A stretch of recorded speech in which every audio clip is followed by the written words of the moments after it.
नमस्कार साथियों, आपका स्वागत है आपके अपने चैनल जोश नेट जेआरएफ में। तो आज हम देखेंगे हिंदी साहित्य में हिंदी कहानी यूनिट 7 में। आज की हमारी कहानी है राजा निर्बंसिया, जो कि कमलेश्वर जी की कहानी है। ये कहानी हमने पढ़ ली थी। कहानी लंबी होने के कारण हम इसका सेकंड पार्ट आज की कक्षा में देखेंगे। तो आइए चलते हैं। ये यहाँ तक हमने देख लिया था। दोनों सोने के कड़े उसमें लिपटे थे और तब उसके सामने सब सृष्टि धीरे धीरे टुकड़े टुकड़े होकर बिखरने लगी। ये कड़े तो चंदा बेचकर उसका इलाज कर रही थी। वे सब दवाइयाँ और ताकत के टॉनिक। उसने तो कहा था ये दवाइयाँ किसी की मेहरबानी नहीं है। मैंने हाथ के कड़े बेचने को दे दिए थे, पर उसका गला बुरी तरह सूख गया। जबान जैसे तालू से चिपक कर रह गई। उसने चाहा कि चंदा को झकझोर उठाए, पर शरीर की शक्ति बह सी गई थी। रक्त पानी हो गया था। थोड़ा संयत हुआ। उसने वे कड़े उसी रुमाल में लपेटकर उसकी खाट के कोने पर रख दिए और बड़ी मुश्किल से अपनी खाट की पाटी पकड़कर लुढ़क गया। चंदा झूठ बोली, पर क्यों? कड़े आज तक छुपाए रही। उसने इतना बड़ा दुराव क्यों किया? आखिर क्यों? किस लिए? और जगपति का दिल भारी हो गया। उसे फिर लगा कि उसका शरीर सिमटता जा रहा है और वह एक सींग का बना ढांचा रह गया है, नितांत हल्का, तिनके सा, हवा में उड़कर भटकने वाला तिनके सा। उस रात के बाद रोज जगपति सोचता रहा कि चंदा से कड़े मांगकर बेच ले और कोई छोटा मोटा कारोबार ही शुरू कर दे, क्योंकि नौकरी छूट चुकी थी। इतने दिन की गैर हाजिरी के बाद वकील साहब ने दूसरा मुहर्रिर रख लिया था। वह रोज यही सोचता, पर जब चंदा सामने आती तो ना जाने कैसी असहाय सी उसकी अवस्था हो जाती। उसे लगता जैसे कड़े मांगकर वह चंदा से पत्नीत्व का पद भी छीन लेगा। मातृत्व तो भगवान ने छीन ही लिया। वह सोचता, आखिर चंदा क्या रह जाएगी? एक स्त्री से यदि पत्नीत्व और मातृत्व छीन लिया गया तो उसके जीवन की सार्थकता ही क्या? चंदा के साथ वह यह अन्याय कैसे करे? उससे दूसरी आंख की रोशनी कैसे मांग ले? फिर तो वह नितांत अंधी हो जाएगी और उन कड़ों को मांगने के पीछे जिस इतिहास की आत्मा नंगी हो जाएगी, कैसे वह उस लज्जा को स्वयं ही उधार कर ढांपेगा? और वह उन्हीं ख्यालों में डूबा सुबह से शाम तक इधर उधर काम की टोह में घूमता रहता। किसी से उधार ले ले, पर किस संपत्ति पर? क्या है उसके पास जिसके आधार पर कोई उसे कुछ देगा? और उस मोहल्ले के लोग जो एक एक पाई पर जान देते हैं, कोई चीज खरीदते वक्त भाव में 1 पैसा कम मिलने पर मीलों पैदल जाकर 1 पैसा बचाते हैं। 1 पैसे की मसाले की पुड़िया बंधवाकर 11 मर्तबा पैसों का हिसाब जोड़कर 1 आध पैसा उधार कर मिन्नतें करते सौदा घर लाते हैं। गली में कोई खोचे वाला फंस गया तो 2 पैसे की चीज को लड़ झगड़ कर 4 दाने ज्यादा पाने की नीयत से 2 जगह बंधवाते हैं। भाव के जरा से फर्क पर घंटों बहस करते हैं। शाम को सड़ी गली तरकारियों को किफायत के कारण लाते हैं। ऐसे लोगों से किस मुंह से मांगकर वह उनकी गरीबी के एहसास पर ठोकर लगाए? पर उस दिन शाम को जब वह घर पहुंचा तो बरोठे में ही एक साइकिल रखी नजर आई। दिमाग पर बहुत जोर डालने के बाद भी वह आगंतुक की कल्पना न कर पाया। भीतर वाले दरवाजे पर जब पहुंचा तो सहसा हंसी की आवाज सुनकर ठिठक गया। उस हंसी में एक अजीब सा उन्माद था। और उसके बाद चंदा का स्वर, अब आते ही होंगे, बैठिए ना, 2 मिनट और अपनी आंख से देख लीजिए और उन्हें समझाते जाइए कि अभी तंदुरुस्ती इस लायक नहीं जो दिन भर घूमना बर्दाश्त कर सके। हाँ भाई, कमजोरी इतनी जल्दी नहीं मिटती। ख्याल नहीं करेंगे तो नुकसान उठाएंगे। कोई पुरुष स्वर था यहाँ। जगपति असमंजस में पड़ गया। वह एकदम भीतर घुस जाए, इसमें क्या हर्ज है? पर जब उसने पैर उठाए तो वह बाहर जा रहे थे। बाहर बरोठे में साइकिल को पकड़ते ही उसे सूझ आई। वहीं से जैसे अनजान बनता बड़े प्रयत्न से आवाज को खोलता चिल्लाया, अरे चंदा, यह साइकिल किसकी है? कौन मेहरबान? चंदा उसकी आवाज सुनकर कमरे से बाहर निकलकर जैसे खुशखबरी सुना रही थी। अपने कंपाउंडर साहब आए हैं। खोजते खोजते आज घर का पता पाए हैं। तुम्हारे इंतजार में बैठे हैं। कौन? बच्चन सिंह? अच्छा अच्छा, वही तो मैं कहूँ, भला कौन? कहता जगपति पास पहुंचा और बातों में इस तरह उलझ गया जैसे सारी परिस्थिति उसने स्वीकार कर ली हो। बच्चन सिंह जब फिर आने की बात कहकर चला गया तो चंदा ने बहुत अपनेपन से जगपति के सामने बात शुरू की। जाने कैसे कैसे आदमी होते हैं। क्यों, क्या हुआ, कैसे होते हैं आदमी? जगपति ने पूछा। इतनी छोटी जान पहचान में तुम मर्दों के घर में ना रहते घुसकर बैठ सकते हो? तुम तो उल्टे पैर लौट आओगे। चंदा कहकर जगपति के मुख पर कुछ इच्छित प्रतिक्रिया देख सकने के लिए गहरी निगाहों से ताकने लगी। जगपति ने चंदा की ओर ऐसे देखा जैसे यह बात भी पूछने की या पूछने की है, कहने की या पूछने की है। फिर बोला, बच्चन सिंह अपनी तरह का आदमी है, अपनी तरह का अकेला होगा। पर कहते कहते चंदा रुक गई। आड़े वक्त काम आने वाला आदमी है, लेकिन उससे फायदा उठा सकना जितना आसान है उतना। मेरा मतलब है कि जिससे कुछ लिया जाएगा उसे दिया भी जाएगा। जगपति ने आंखें दीवार पर गड़ाते हुए कहा और चंदा उठकर चली गई। यह इंपॉर्टेंट लाइन है, ये प्रीवियस ईयर में पूछी भी गई है कि जिससे कुछ लिया जाएगा उसे दिया भी जाएगा। ठीक है, ये इंपॉर्टेंट लाइन है बहुत। उस दिन के बाद बच्चन सिंह लगभग रोज ही आने जाने लगा। जगपति उसके साथ इधर उधर घूमता भी रहता। बच्चन सिंह के साथ जब तक रहता अजीब सी घुटन उसके दिल को बांध लेती और तभी जीवन की तमाम विषमताएं भी उसकी निगाहों के सामने उभरने लगती। आखिर वह स्वयं एक आदमी है बेकार। यह माना कि उसके सामने पेट पालने की कोई इतनी विकराल समस्या नहीं। वह भूखों नहीं मर रहा है, जाड़े में कांप नहीं रहा है, पर उसके 2 हाथ पैर हैं, शरीर का पिंजरा है जो कुछ मांगता है कुछ। और वह सोचता यह कुछ क्या है? सुख? शायद हाँ, शायद नहीं।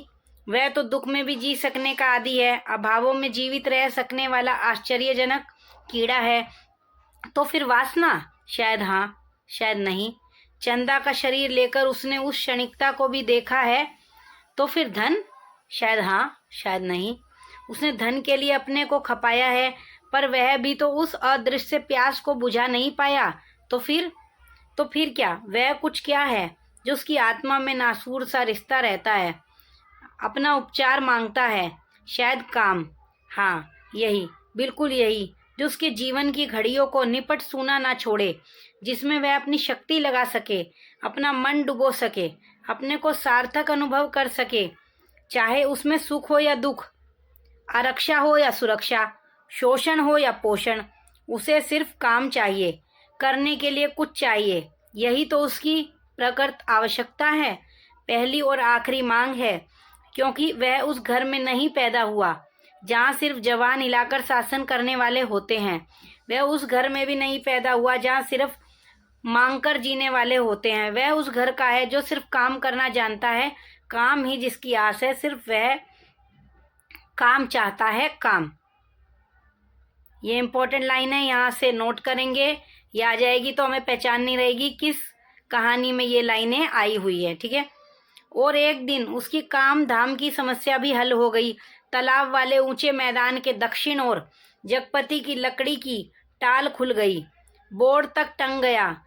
टाल की जमीन पर लक्ष्मी पूजन भी हो गया और हवन भी हुआ। लकड़ी की कोई कमी नहीं। गांव से आने वाली गाड़ियों को इस कारोबार में पैरे हुए आदमियों की मदद से मोल तोल करवा के यहाँ गिरवा दिया गया। गांठें एक और रखी गई, चेलों का चट्टा करीने से लग गया और गुद्दे चीरने के लिए डाल दिए गए। 2-3 गाड़ियों का सौदा करके वह टाल चालू कर दी गई। भविष्य में स्वयं पेड़ खरीदकर कटाने का तय किया गया। बड़ी बड़ी स्कीमें बनी कि किस तरह जलाने की लकड़ी से बढ़ाते बढ़ाते एक दिन इमारती लकड़ी की कोठी बनेगी, चीरने की नई मशीन लगेगी। कारोबार बढ़ जाने पर बच्चन सिंह भी नौकरी छोड़कर उसी में लग जाएगा और उसने महसूस किया कि वह काम में लग गया। अब 24 घंटे उसके सामने काम है, उसके समय का उपयोग है। दिन भर में वह 1 घंटे के लिए किसी का मित्र हो सकता है, कुछ देर के लिए वह पति हो सकता है, पर बाकी समय, दिन और रात के बाकी घंटे, उन घंटों के अभाव को सिर्फ उसका अपना काम ही भर सकता है। और अब वह कामदार था।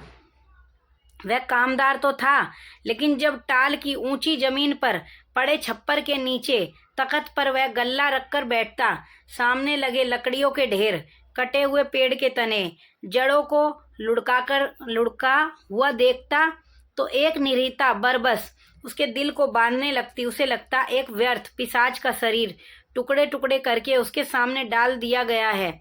फिर इन पर कुल्हाड़ी चलेगी और इनके रेशे रेशे अलग हो जाएंगे और तब इनकी ठठरियों को सुखाकर किसी पैसों वाले के हाथ पर तोलकर बेच दिया जाएगा।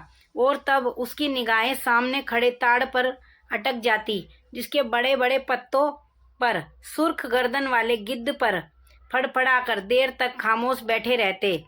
ताड़ का काला गडरेदार तना और उसके सामने ठहरी हुई वायु में निस्सहाय कांपती भारहीन नीम की पत्तियां चकराती झड़ती रहती। धूल भरी धरती पर लकड़ी की गाड़ियों के पहियों की पड़ी हुई लीक धुंधली सी चमक उठती और बगल वाले मूंगफली के पेंच की एक रस खरखराती गाड़ियों के पहियों की मूंगफली के पेंच की एक रस खरखराती आवाज कानों में भरने लगती। बगल वाली कच्ची पगडंडी से कोई गुजरकर टीले के ढलान से तालाब की निचाई में उतर जाता, जिसके गंदले पानी में कूड़ा तैरता रहता और सुअर कीचड़ में मुंह डालकर उस कूड़े को रौंदते दोपहर सिमटती और शाम की धुंध छाने लगती। वह लालटेन जलाकर छप्पर के खंबे की कील में टांग देता और उसके थोड़ी ही देर बाद अस्पताल वाली सड़क से बच्चन सिंह एक काले धब्बे की तरह आता दिखाई पड़ता। गहरे पड़ते अंधेरे में उसका आकार धीरे धीरे बढ़ता जाता और जगपति के सामने जब वह आकर खड़ा होता तो वह उसे बहुत विशाल सा लगने लगता, जिसके सामने उसे अपना अस्तित्व डूबता महसूस होता। एक आध बिक्री की बातें होती और तब दोनों घर की ओर चल देते। घर पहुंचकर बच्चन सिंह कुछ देर जरूर रुकता, बैठता, इधर उधर की बातें करता। कभी मौका पड़ जाता तो जगपति और बच्चन सिंह की थाली भी साथ लग जाती। चंदा सामने बैठकर दोनों को खिलाती। बच्चन सिंह बोलता जाता, क्या तरकारी बनी है, मसाला ऐसा पड़ा है कि उसकी भी बहार है और तरकारी का स्वाद भी ना मरा। होटलों में या तो मसाला ही मसाला रहेगा या सिर्फ तरकारी ही तरकारी। वाह वाह, क्या बात है अंदाज की। और चंदा बीच बीच में टोक कर बोलती जाती, इन्हें तो जब तक दाल में प्याज का भुना घी ना मिले तब तक पेट ही नहीं भरता।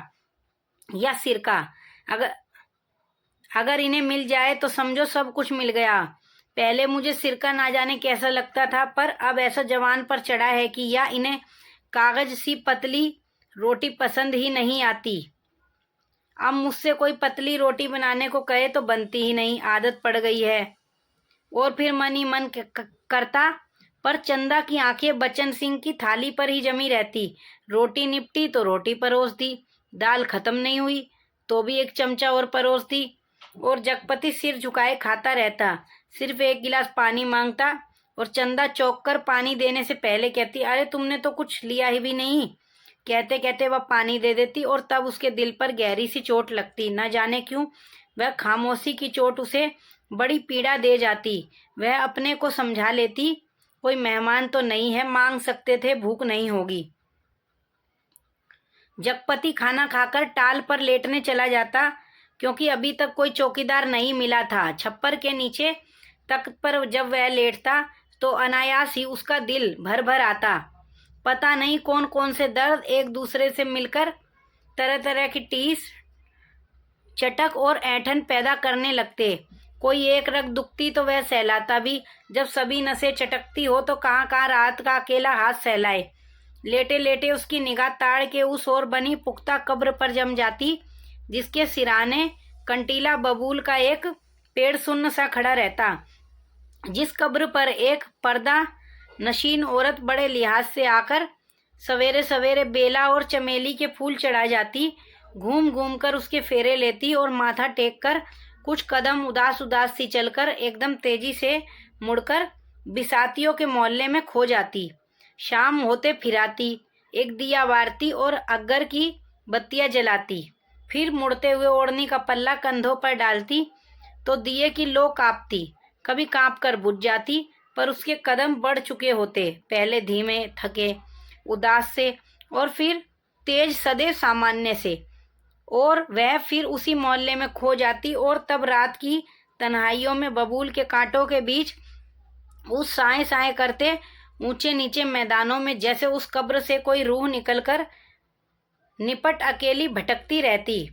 तभी ताड़ पर बैठे सुर्ख गर्दन वाले गिद्ध मनुष्य सी आवाज में किलबिला उठते और ताड़ के पत्ते भयानकता से खड़बड़ा उठते। जगपति का बदन कांप जाता और वह भटकती रूह जिंदा रह सकने के लिए जैसे कब्र की ईंटों में बबूल के साया तले दुबक जाती।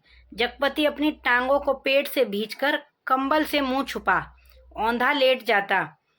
तड़के ही ठेके पर लगे लकड़हारे लकड़ी चीरने आ जाते। तब जगपति कंबल लपेट घर की ओर चला जाता। अब फिर यहाँ पे राजा की कहानी शुरू कर दी। राजा रोज सवेरे टहलने जाते थे, माँ सुनाया करती थी।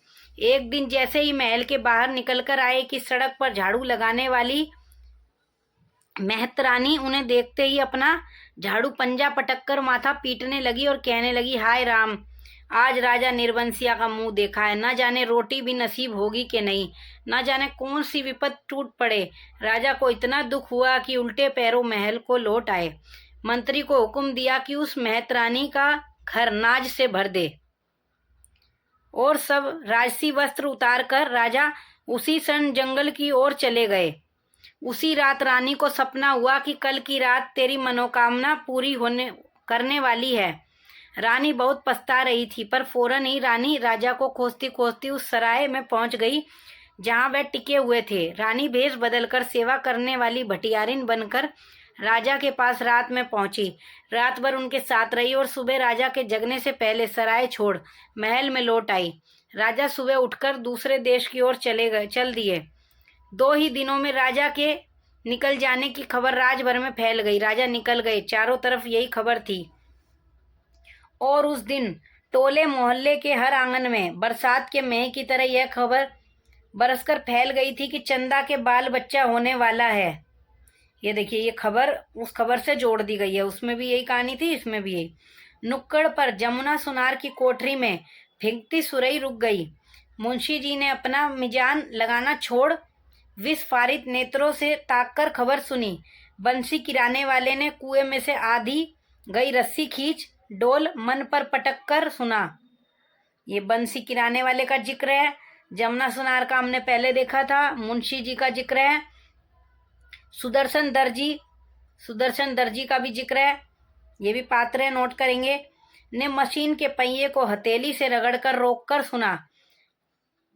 हंसराज पंजाबी ने, ये भी पात्र है, अपनी नील लगी मलगुजी कमीज की आस्तीनें चढ़ाते हुए सुना। और जगपति की बेवा चाची ने औरतों के जमघट में बड़े विश्वास पर भेद भरे स्वर में सुनाया। आज 6 साल हो गए शादी को, न बाल न बच्चा, ना जाने किसका पाप है उसके पेट में।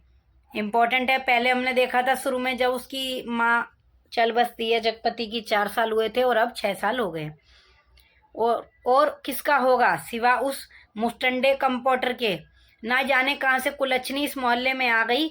इस गली की तो पुश्तों से ऐसी मर्जाद रही है कि गैर मर्द औरत की परछाई तब तक नहीं देख पाए। यहाँ के मर्द तो बस अपने घर की औरतों को जानते हैं, उन्हें तो पड़ोसी के घर की जनानियों की गिनती तक नहीं मालूम। यह कहते कहते उनका चेहरा तमतमा आया और सब औरतें देवलोक की देवियां की तरह गंभीर बनी अपनी पवित्रता की महानता के बोझ से दबी धीरे धीरे खिसक गई। सुबह यह खबर फैलने से पहले जगपति टाल पर चला गया था, पर सुनी उसने भी आज ही थी। दिन भर वह तख्त पर कोने की ओर मुंह किए पड़ा रहा। न ठेके की लकड़ियां चिराई, न बिक्री की ओर ध्यान दिया, न दोपहर का खाना खाने ही घर गया। जब रात अच्छी तरह फैल गई वह हिंसक पशु की भांति उठा। उसने अपनी अंगुलियां चटकाई, मुट्ठियां बांधकर बाह का जोर देखा तो नसें तनी और बाह में कठोर कंपन सा हुआ। उसने 3-4 पूरी सांसें खींची और मजबूत कदमों से घर की ओर चल पड़ा। मैदान खत्म हुआ, कंकड़ की सड़क आई, सड़क खत्म हुई, गली आई, पर गली के अंधेरे में घुसते ही वह सहम गया, जैसे किसी ने अदृश्य हाथों से उसे पकड़कर सारा रक्त निचोड़ लिया। उसकी फटी हुई शक्ति की नस पर हिम शीतल होठ रखकर सारा रस चूस लिया और गली के अंधेरे की हिकारत भरी कालिक और भी भारी हो गई, जिसमें घुसने से उसकी सांस रुक जाएगी, घुट जाएगी। वह पीछे मुड़ा पर रुक गया। फिर कुछ संयत होकर वह चोरों की तरह निशब्द कदमों से किसी तरह घर की भीतरी देहरी तक पहुंचा।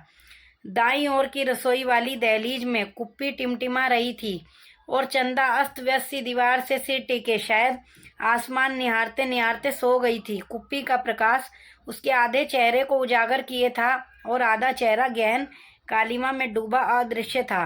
वह खामोशी से खड़ा ताकता रहा। चंदा के चेहरे पर नारित्व की प्रौढ़ता आज उसे दिखाई दी। चेहरे की सारी कमनीयता न जाने कहाँ खो गई थी। उसका अछूतापन न जाने कहाँ लुप्त हो गया था।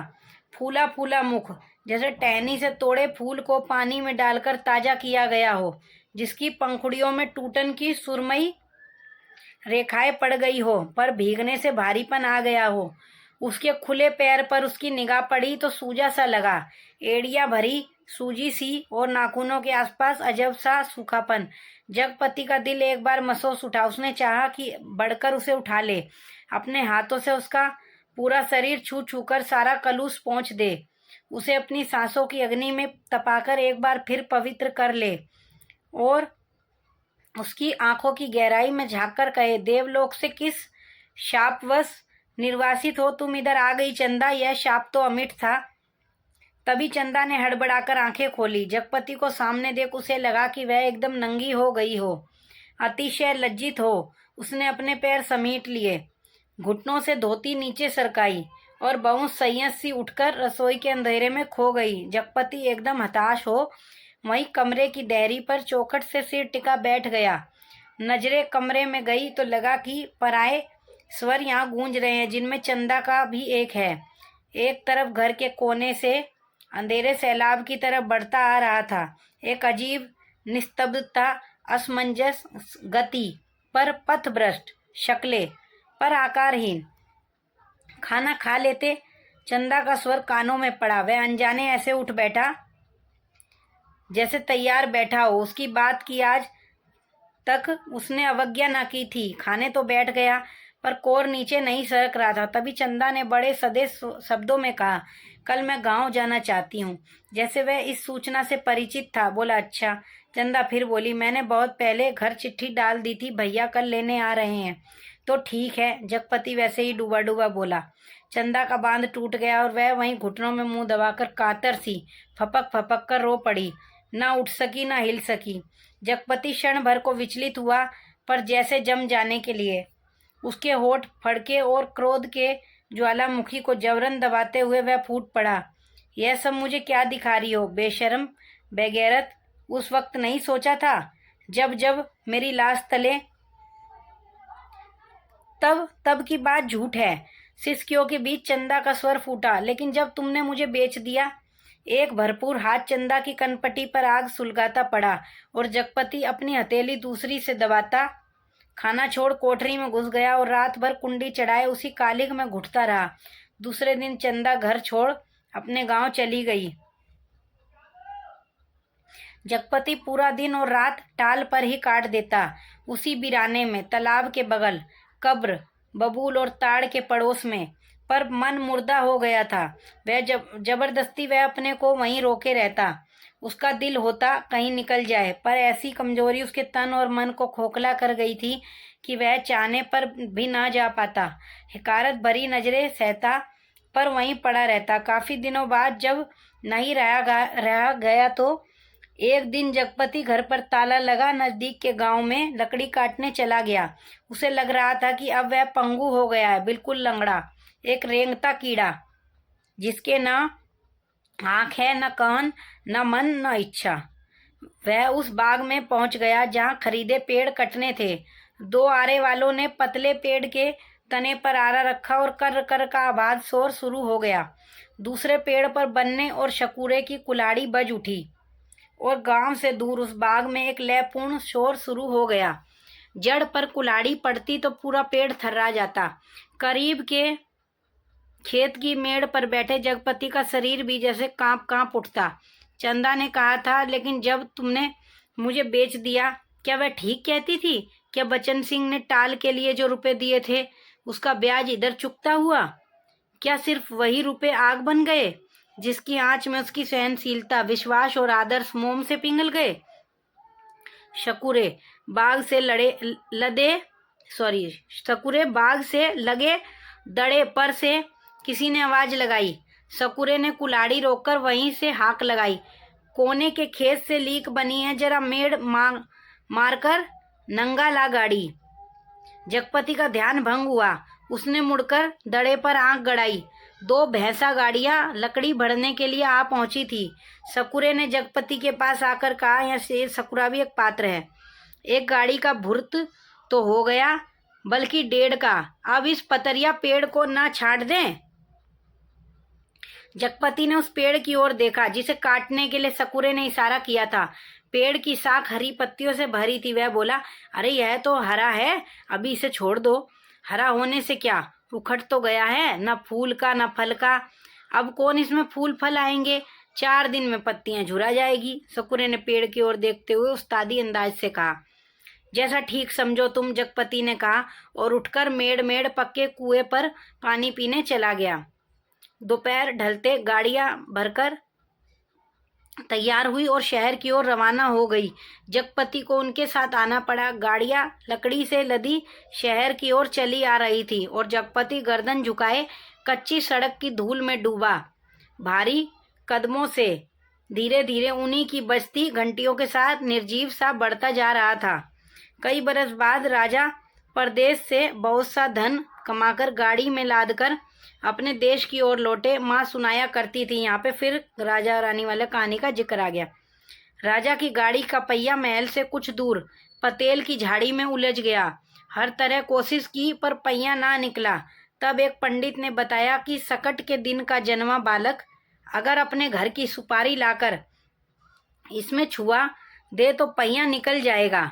वहीं 2 बालक खेल रहे थे। ये इंपॉर्टेंट लाइन है, ठीक है। क्या कहा है पंडित जी ने कि सकट के दिन का जन्मा बालक, वो बच्चा जिसका सकट के दिन जन्म हुआ, अपने घर की सुपारी लाकर इसमें छुआ दे। वहीं 2 बालक खेल रहे थे। उन्होंने यह सुना तो कूदकर पहुंचे और कहने लगे कि हमारी पैदाइश सकट की है, पर सुपारी तब लाएंगे जब तुम आधा धन देने का वादा करो। राजा ने बात मान ली। बालक दौड़े घर गए, सुपारी लाकर छुआ दी, फिर घर का रास्ता बताते आगे आगे चले गए। आखिर गाड़ी महल के सामने उन्होंने रोक दी। राजा को बड़ा अचरज हुआ कि हमारे ही महल में ये 2 बालक कहाँ से आ गए। भीतर पहुंचे तो रानी खुशी से बेहाल हो गई। पर राजा ने पहले उन बालकों के बारे में पूछा तो रानी ने कहा कि ये दोनों बालक उन्हीं के राजकुमार हैं। राजा को विश्वास नहीं हुआ। रानी बहुत दुखी हुई। गाड़ियां जब टाल पर आकर लगी और जगपति तख्त पर हाथ पैर ढीले करके बैठ गया। ये फिर जगपति वाली कहानी यहाँ पे मतलब चालू हो गई है। तो पगडंडी से गुजरते मुंशी जी ने उसके पास आकर बताया, अभी उस दिन वसूली में तुम्हारी ससुराल के नजदीक एक गांव में जाना हुआ तो पता लगा कि 15-20 दिन हुए चंदा के लड़का हुआ है। लड़का कितने दिन का हो गया यहाँ पे आ जाए तो चंदा का लड़का 15-20 दिन का। और फिर जैसे मोहल्ले में सुनी सुनाई बातों पर पर्दा डालते हुए बोला, भगवान के राज में देर है अंधेर नहीं जगपति भैया। जगपति ने सुना तो पहले उसने गहरी नजरों से मुंशी जी को ताका, पर वह उनके तीर का निशाना ठीक ठाक नहीं खोज पाया। पर सब कुछ सहन करते हुए बोला, देर और अंधेर दोनों है। अंधेर तो सरासर है, तिरिया चरित्र है, सब बड़े बड़े हार गए हैं। कहते कहते मुंशी जी रुक गए। पर कुछ इस तरह जैसे कोई बड़ी भेद भरी बात है जिसे उनकी गोल होती हुई आंखें समझा देगी। जगपति मुंशी जी की तरफ ताकता रह गया। मिनट भर मनहूस सा मौन छाया रहा। उसे तोड़ते हुए मुंशी जी बड़ी दर्द भरी आवाज में बोले, सुन तो लिया होगा तुमने। क्या कहने को जगपति कह गया, पर उसे लगा कि अभी मुंशी जी उस गांव में फैली बातों को ही बड़ी बेदर्दी से कह डालेंगे। उसने नाहक पूछा। तभी मुंशी जी ने उसकी नाक के पास मुंह ले जाते हुए कहा, चंदा दूसरे के घर बैठ रही है, कोई मधुसूदन है वहीं का। ये पात्र का नाम है, मधुसूदन आदमी का। पर बच्चा दीवार बन गया है। चाहते तो वो यही है कि मर जाए तो रास्ता खुले, पर राम जी की मर्जी। सुना है बच्चा रहते भी वह चंदा को बैठाने को तैयार हैं। मतलब यहाँ पे जिक्र चल रहा है कि चंदा की दूसरी शादी हो रही है, उसका नाम है मधुसूदन। जगपति की सांस गले में अटक कर रह गई। बस आंखें मुंशी जी के चेहरे पर पथराई सी जड़ी थी। मुंशी जी बोले, अदालत से बच्चा तुम्हें मिल सकता है, अब काहे का शर्म लिहाज। अपना कहकर किस मुंह से मांगू बाबा? हर तरफ तो कर्ज से दबा हूं, तन से, मन से, पैसे से, इज्जत से। किसके बल पर दुनिया संजोने की कोशिश करूं? कहते कहते वह अपने में खो गया। मुंशी जी वहीं बैठ गए। जब रात झुकाई तो जगपति के साथ ही मुंशी जी भी उठे। उसके कंधे पर हाथ रखे वह उसे गली तक लाए। उसकी कोठरी आने पर पीठ सहलाकर उन्होंने उसे छोड़ दिया। वह गर्दन झुकाए गली के अंधेरे में उन्हीं ख्यालों में डूबा।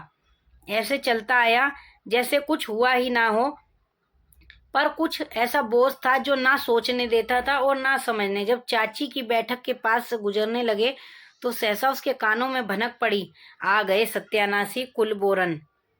उसने जरा नजर उठाकर देखा तो गली की चाची भोजाइया बैठक में जमा थी और चंदा की चर्चा छिड़ी थी, पर वह चुपचाप निकल गया। इतने दिनों बाद ताला खोला और बरोठे के अंधेरे में कुछ सूझ ना पड़ा तो एकाएक वह रात उसकी आंखों के सामने घूम गई जब वह अस्पताल से चंदा के साथ लौटा था। बेवा चाची का जहर बुझ तीर आ गए राजा निर्बंसिया अस्पताल से, और आज सत्यानाशी कुलबोरन। और स्वयं उसका वह वाक्य जो चंदा को छेद गया था, तुम्हारे कभी कुछ ना होगा। और उस रात की शिशु चंदा का लड़का हुआ है, वह कुछ और जनती, आदमी का बच्चा ना जनती, वह और कुछ भी जनती, कंकड़ पत्थर, वह नारी ना बनती, बच्ची ही बनी रहती। उस रात की शिशु चंदा। पर चंदा यह सब क्या करने जा रही है? उसके जीते जी वह दूसरे के घर बैठने जा रही है। कितने बड़े पाप में धकेल दिया चंदा को। उसे भी तो कुछ सोचना चाहिए। आखिर क्या? पर मेरे जीते जी तो यह सब अच्छा नहीं। वह इतनी घृणा बर्दाश्त करके भी जीने को तैयार है, या मुझे जलाने को। वह मुझे नीच समझती है, कायर नहीं तो एक बार खबर तो लेती, बच्चा हुआ तो पता लगता। पर नहीं, वह उसका कौन है? कोई भी नहीं।